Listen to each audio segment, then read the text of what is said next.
Please welcome Joshua Kennedy, Managing Partner of Sinine Capital Management, to Best Ideas 2016.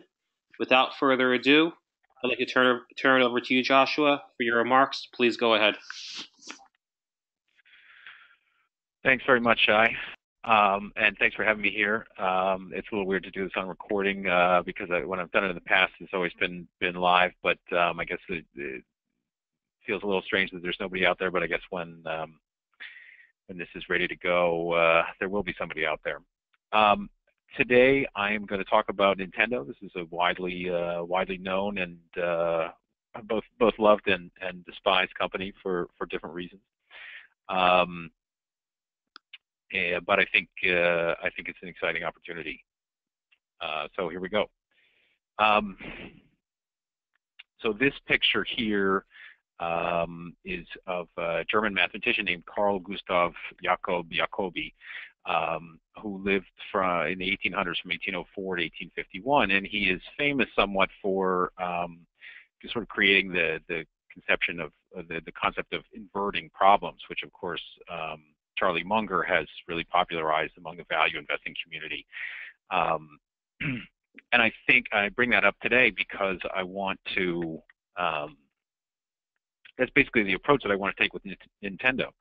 Nintendo is a very difficult company at this moment in time to value with any degree of sort of confidence or accuracy. But it's a situation where there's a very high degree of uncertainty, but that tends to be confused with a high level of risk. And in fact, this company, the level of risk in my perception is very low. That is the risk of a permanent capital loss. So what I want to do is I want to invert this problem, following Charlie's advice. Let's look at what the market price indicates about the future of the company, what the market price suggests the future of this company is, and then try to see whether or not that makes sense.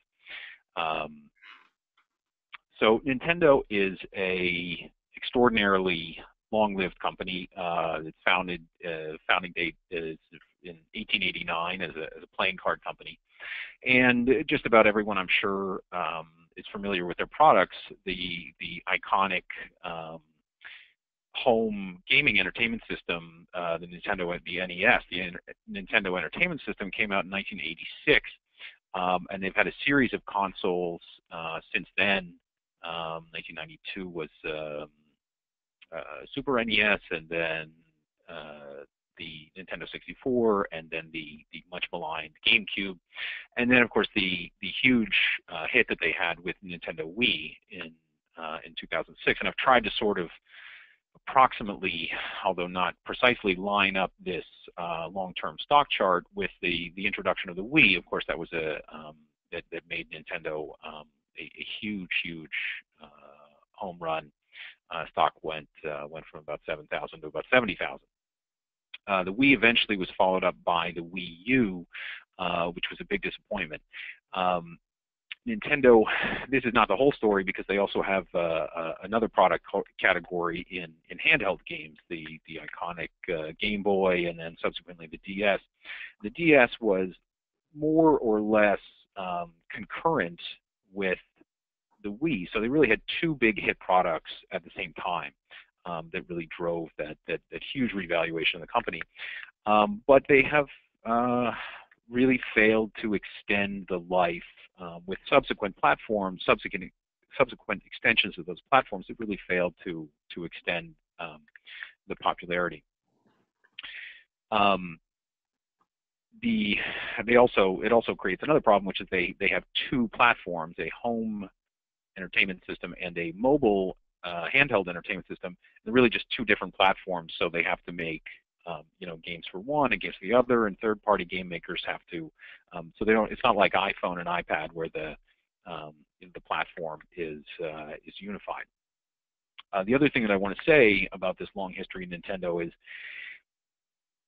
there is also a very long history of speculating that Nintendo has kind of lost its way and really lost the plot of the video gaming industry. In particular, this was the case in about 2005. The GameCube was not very successful, and the early reports about what was eventually going to become the Wii were caused a lot of consternation for investors and Nintendo fans alike, and yet, of course, the Wii was a complete surprise and a huge hit. So this type of scenario that we're in today, where there's a lot of uncertainty about Nintendo's future, we've been here before. So that's the long history. Now here's the short history. So 2015 was a really a transformational year for Nintendo. The stock performed well, although in kind of fits and starts. The company entered the year with two pretty sort of tired platforms. These are the extensions of the DS handheld and the Wii, the 3DS and the Wii U. The company introduced the new product, Amiibos, which are tiny little interactive figurines. They're basically little toys that you pay, about $12 for. But they have a communications chip inside them, which allows the user, the buyer of the Amiibo, to basically apply the toy to their gaming system, whether it's DS or Wii U, and unlock some software code. So this is actually, it's a small scale, it's a hit product, but on a very small scale. But it's particularly interesting because it really is a new revenue model that Nintendo has sort of sneakily been trying out. Will people pay just to unlock little bits of code in games that they already own and play? In April 2015, the company announced they were planning to make games for smartphones, for a mobile platform that was not Nintendo's, and this was a huge deal, and the stock ripped higher. And we're going to talk a lot more about that, so I'll skip over it for now.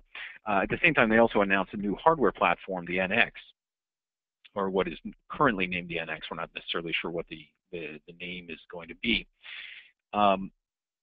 This both indicated that Nintendo was, very much views their future as somebody who's making hardware for game systems, which is they have a long history of doing, and also was really fuel for the skeptics who really believe that Nintendo would not make a full commitment to the broader platform of mobile games.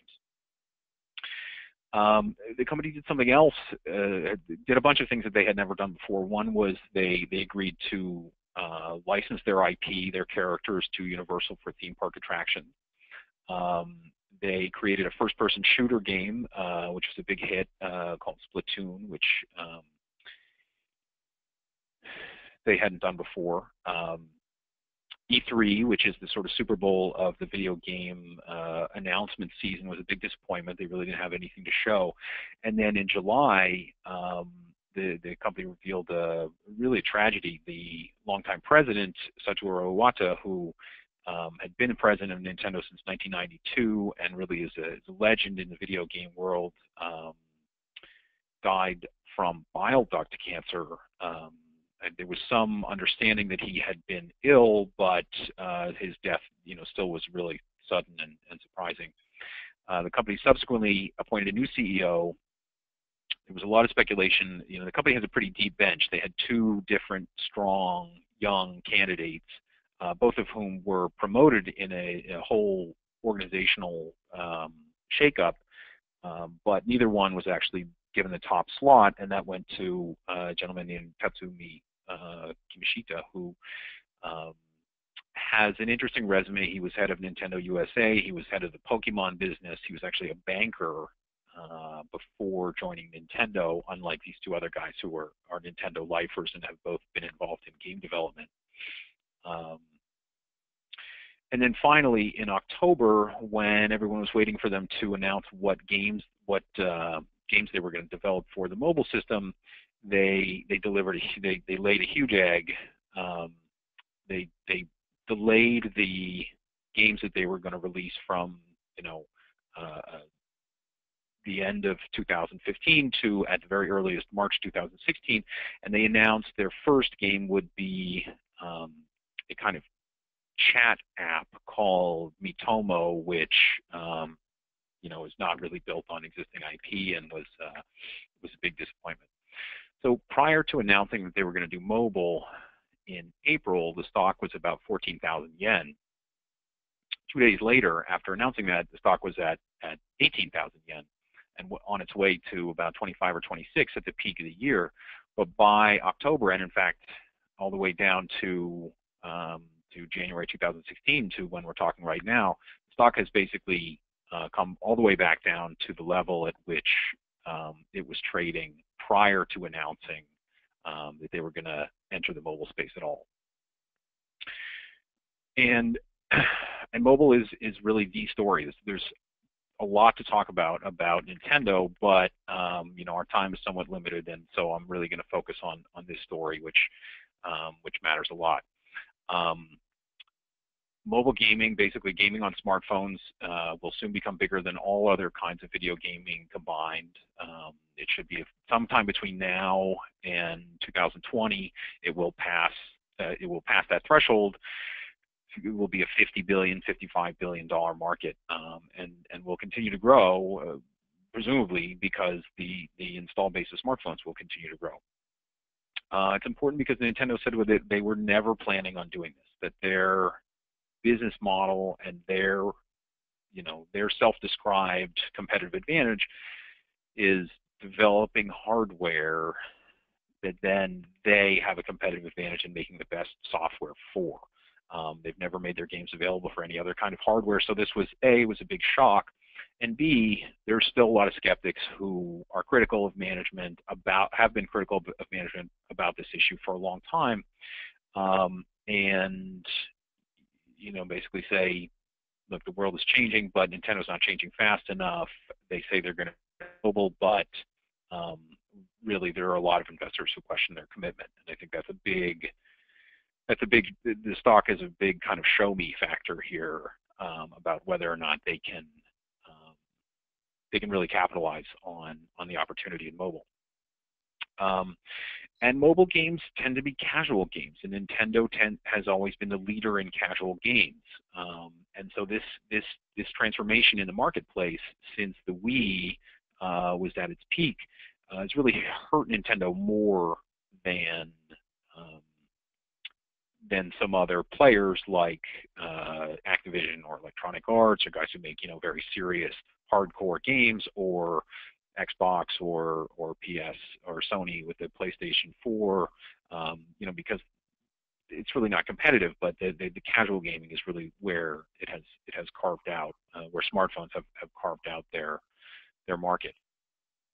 And the final thing is that the message from investors, however, is very clear, that they have richly rewarded companies that have made a commitment to mobile gaming. So Electronic Arts changed their strategy in 2012. The stock has been a monster. Square Enix, which is a Japanese company that makes Final Fantasy, they, under a new CEO, changed to focus on smartphones 2 years ago, and the stock has been flying since then.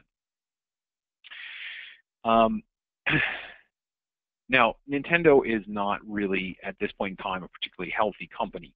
They basically have a huge asset base, and incredibly valuable assets, and they're really not generating very much return.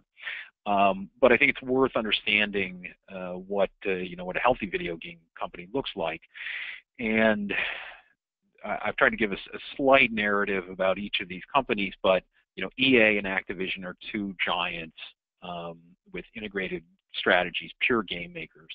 Capcom and Square Enix are both smaller Japanese companies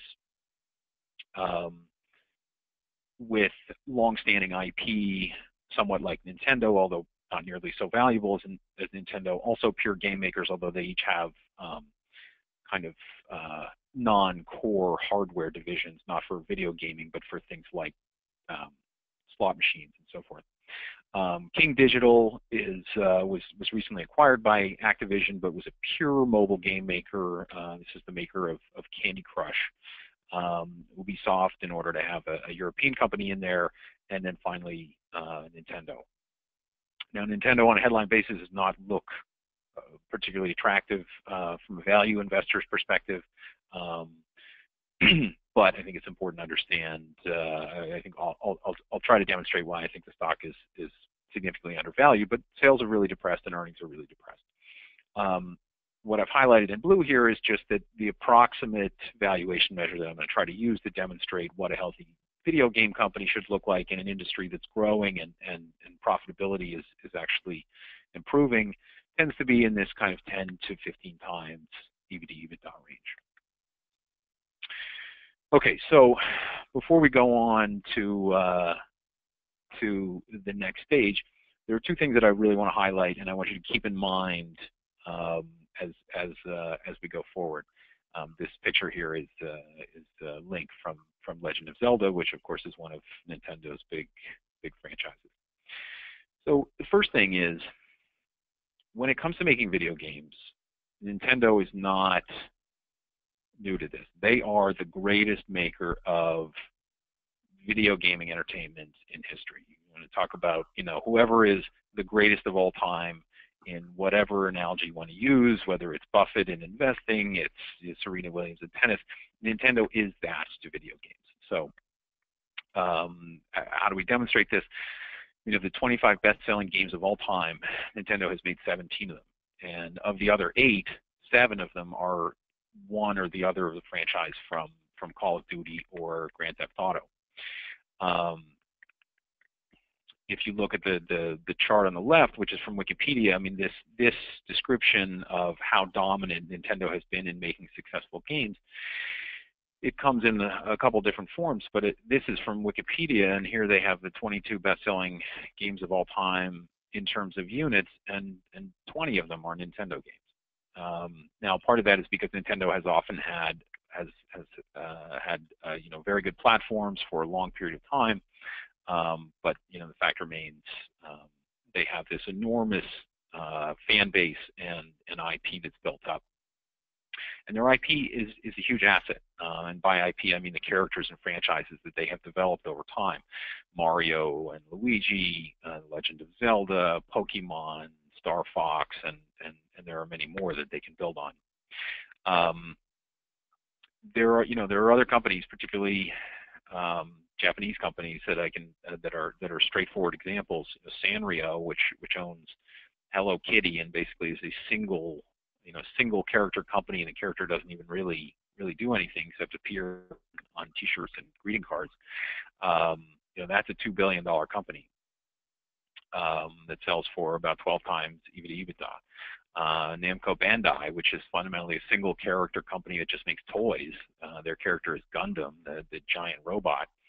That's a $5 billion company. So just on the IP alone, this is a very significant asset, and Nintendo has demonstrated that they know how to deliver products that people want built on those characters. The second thing that I think is important to keep in mind is the scale of the mobile platform. So Nintendo has always essentially been limited to its existing platforms. The DS and the Wii which were Nintendo's two really by far biggest hardware hits. DS install base peaked out at about 150 million, and the Wii ultimately sold about 100 million units. There are 2.5 billion smartphones in the world today, and that number is going probably much higher.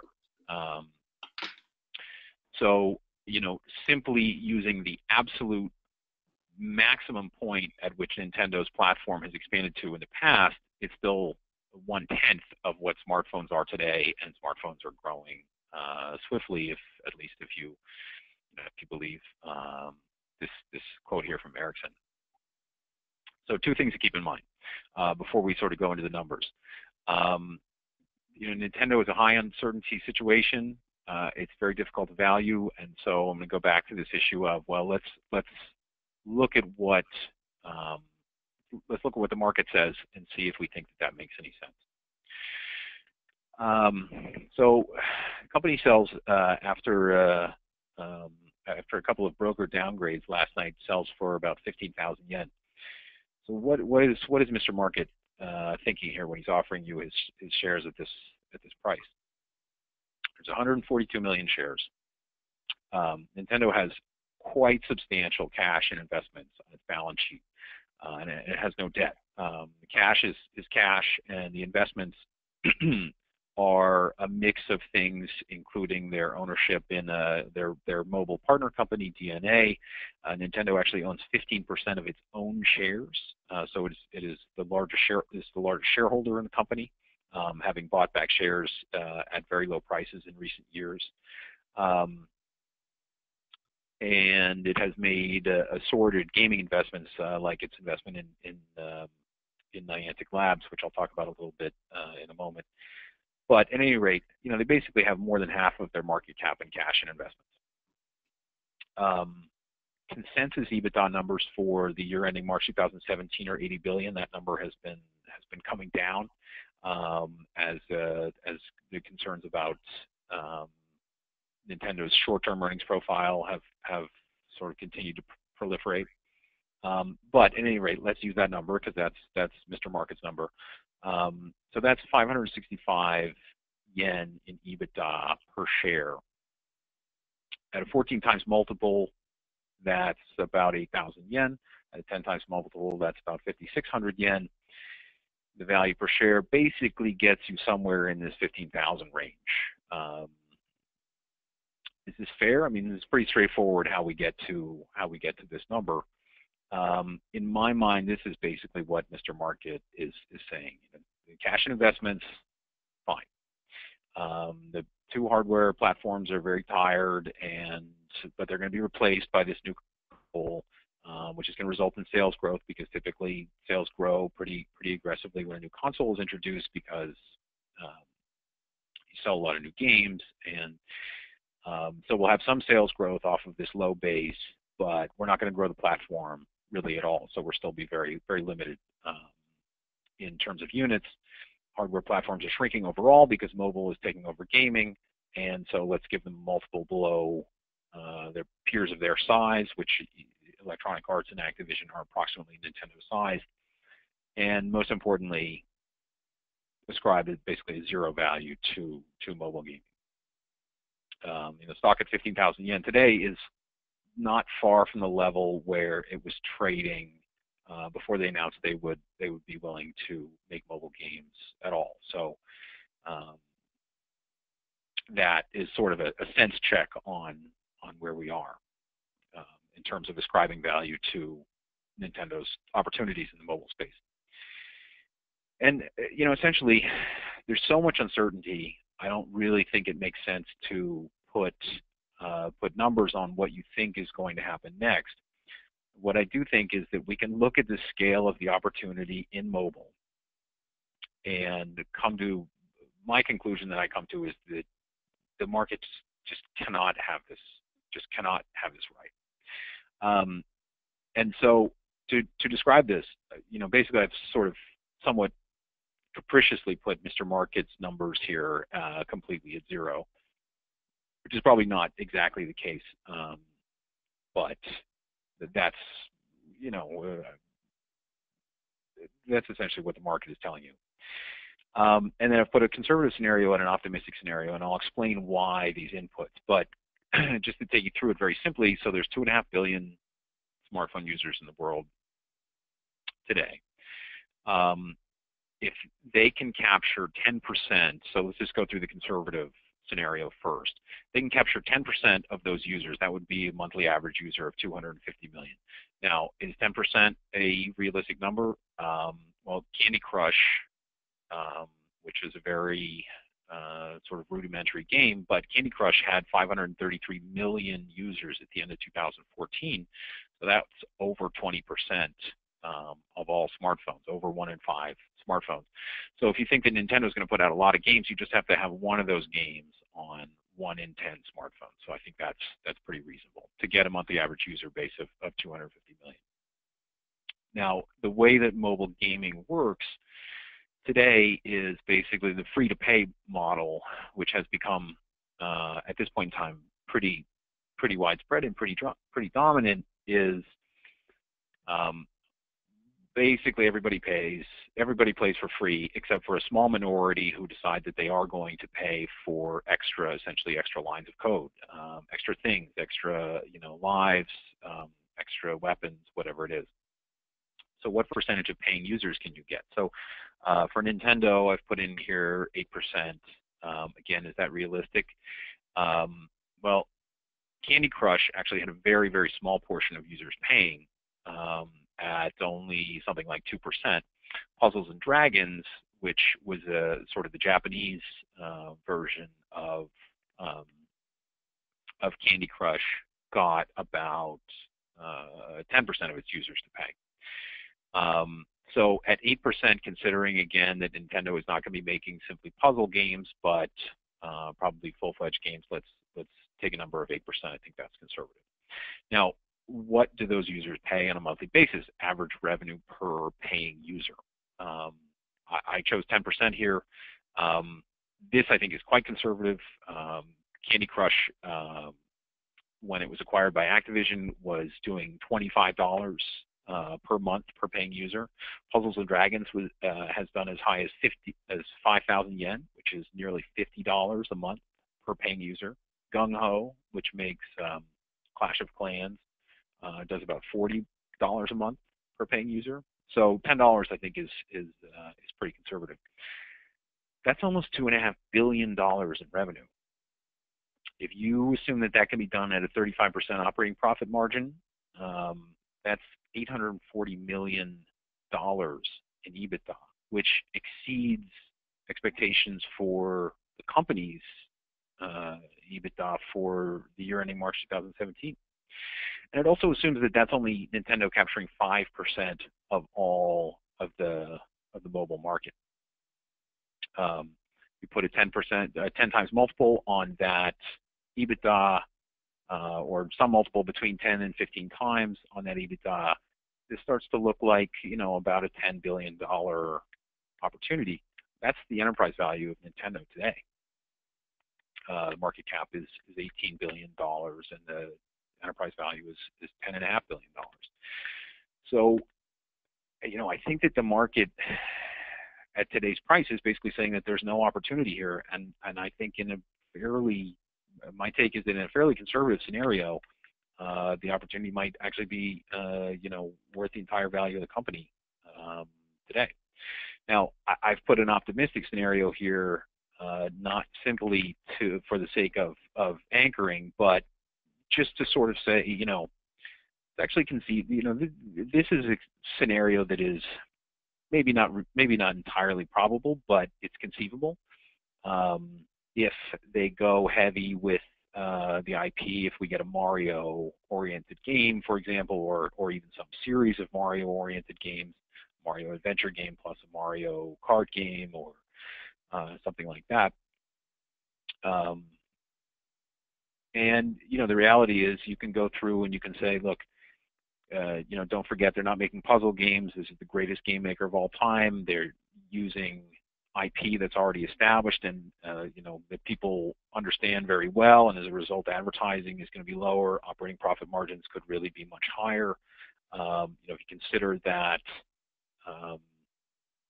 companies like EA and Activision are pushing their EBIT margins towards 30% today, and that's on the entire company when they're still actually shipping a lot of physical games to places like GameStop and so forth.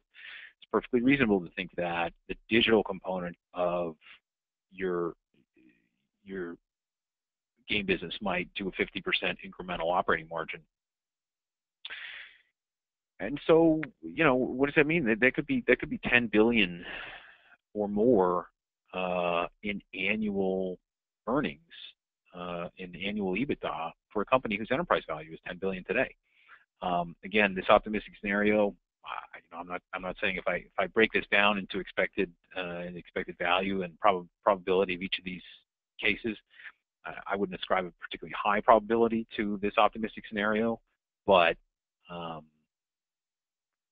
the opportunity is extraordinarily large, and Nintendo, in my opinion, is extremely well positioned to take advantage of it. I think that the market's criticism, for the most part, is that they're not moving fast enough to take advantage of it. All right, so let's go on. Getting back to this point about, I think this is a low risk scenario because of the price.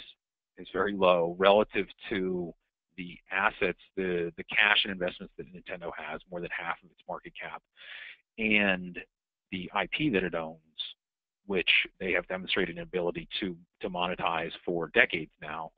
I think this is actually a very low risk but very high uncertainty situation. And I think those two things tend to get easily confused. I think Monish Pabrai has talked about this frequently, about confusing uncertainty and risk.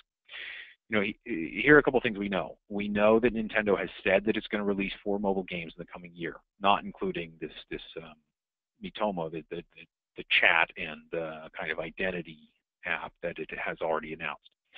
We know that the new console is likely to be available by Christmas 2016. We also know that there's going to be a Pokemon game from Nintendo's partner Niantic that will be released in 2016, probably in the first quarter. Now, they could delay their mobile games again. They could delay the NX so it's not available by Christmas 2016.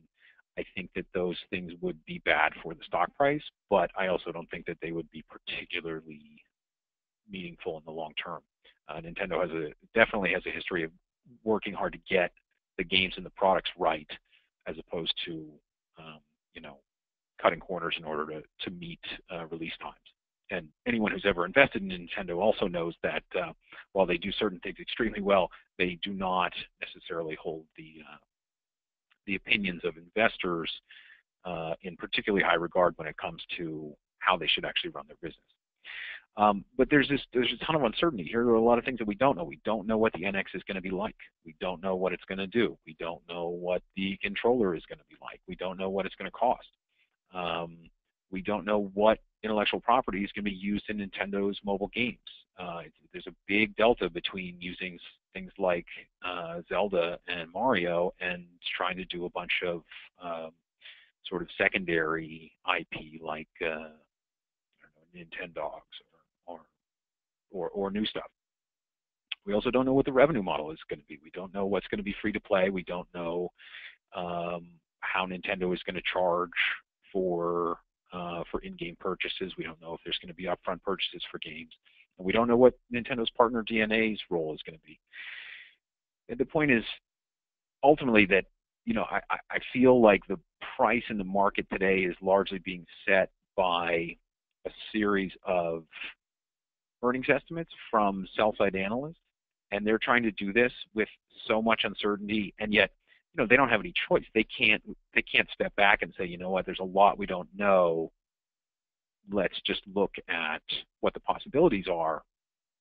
They have to have, an earnings model. Fortunately, if you're on the buy side, if you're a value investor, you can step back from that and say, is my expected value reasonable here with a protected downside and a substantial upside in a certain scenario. I threw this in here. This is an email. We're coming to the end here. This is an email from the principal at my daughter's elementary school, and I've redacted names of the school and the principal and so forth here. But I just got this week, and this is basically an email from the principal banning Pokemon cards from school. These are first graders, and I've seen them when I drop my kids off at school, and they go bonkers with Pokemon cards, battling and collecting and trading them. These are first graders. I mean, these are kids who are, I know because I know the parents in my town, I mean, they're sort of generally not allowed to play video games very much, but they are absolutely bananas about Pokemon trading cards and battle cards. And these kids are gonna play video games eventually because all kids do. I basically throw this in here because I want to say, look, here's something we know. Nintendo should not be valued as a company that has no future. When it owns something like Pokemon, it owns the ability to make Pokemon games, and first graders today in 2016 are having their Pokemon, are basically having their Pokemon cards taken away from them at school because their inability to pay attention as a result. It does not sound to me like a company that that has lost the plot in terms of appealing to young people. And then this is my final slide, just to highlight. And these are some of the things that are on the agenda for Nintendo. But this patent drawing in the upper left-hand corner is a speculated mock-up of a controller for the NX. So one of the things that we can reasonably hope that the NX does is it combines the handheld business and the console business, and may indeed have a dedicated gaming device that you can take out of your home onto the train during your commute, and then come home and basically flick your existing game right onto your TV screen with higher computing power, or play through your Wi-Fi and just continue playing that way. Amiibo is a product that was just introduced this year. Niantic is a company that is making this mobile game Pokemon Go for smartphones. Essentially, is augmented reality. So I don't know if anybody knows the plot of Pokemon, but basically there are these little monsters, and you're supposed to the characters in the show go around collecting and capturing these monsters and then pitting them against each other. But Niantic is a Google and Nintendo funded company that has made sort of geo-specific gaming, where you use your smartphone to go to specific places in the world. And they're going to make a Pokemon game where you have to go to specific places in the world in order to capture rare and exotic Pokemons, and then you can use them to battle against other people. I don't know. I mean, maybe that's not for me or for the people on this call, but it seems like the kind of thing that could become a complete phenomenon. Pokemon by itself is a $2 billion in sales retail enterprise. There's a YouTube promo. There's a YouTube trailer for Pokemon Go. If you just search Pokemon Go trailer on YouTube, it's been viewed like 20 million times, and it's super engaging for about 90 seconds of your time. And then finally, I threw this picture in here. I think this is a mock-up. This is not an actual Nintendo product, but just to point out that this is video gaming. It has been through a bunch of iterations and platforms, and Nintendo has consistently been a really strong player, and they will continue to be for a very long time. We're going to have new platforms years from now. We're going to have another period of uncertainty in the future. But Nintendo, I really believe, is always going to be there. That's why they carry the balance sheet that they do, to make sure that they have that staying power. So I think the opportunities for Nintendo, are huge for years to come. And yet, I think that it's really priced in the market as if its next console release in 2016 is a make or break, is a company making or breaking moment, which I just don't accept. Finally, I put this map of China on here because Nintendo basically has zero sales in China. China is going to be pretty soon the largest gaming market in the world. Indeed, I think it already is for mobile gaming. But Nintendo has no sales there because they have no presence on a mobile gaming platform. That's going to change, and I think one of the reasons it's going to change is Nintendo realizes that this is an opportunity for them to capture some component of that market. Nintendo's brand and characters are extremely highly recognized in that market. So, again, this is not a company with a limited future in any sense in my mind. But it is a company that's facing a large degree of uncertainty for the short term. So, Shai, that is it for what I prepared for today. Yeah, Joshua, thank you so much for your remarks and your idea. As I'm hearing you present, what you're describing in my mind, sounds like Apple Corporation back in 2003. So you have the iPod, and then you have iTunes, and then you have a very different future. So, in your opinion, is there any parallel between Apple and Nintendo, or is this something I'm making up out of thin air? Um, you know, no, that's a good point. I mean, they are companies that are compared frequently, and it, of course, is worth mentioning that Nintendo to some extent belongs on this list. I mean, Nintendo has to a large degree been uh,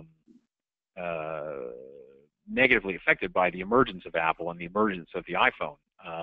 Obviously, because in the same way that your iPhone now does every single thing that you used to need 15 different devices for, you used to, if you wanted to play games, you used to need a dedicated gaming device, and you don't really need that anymore. Um,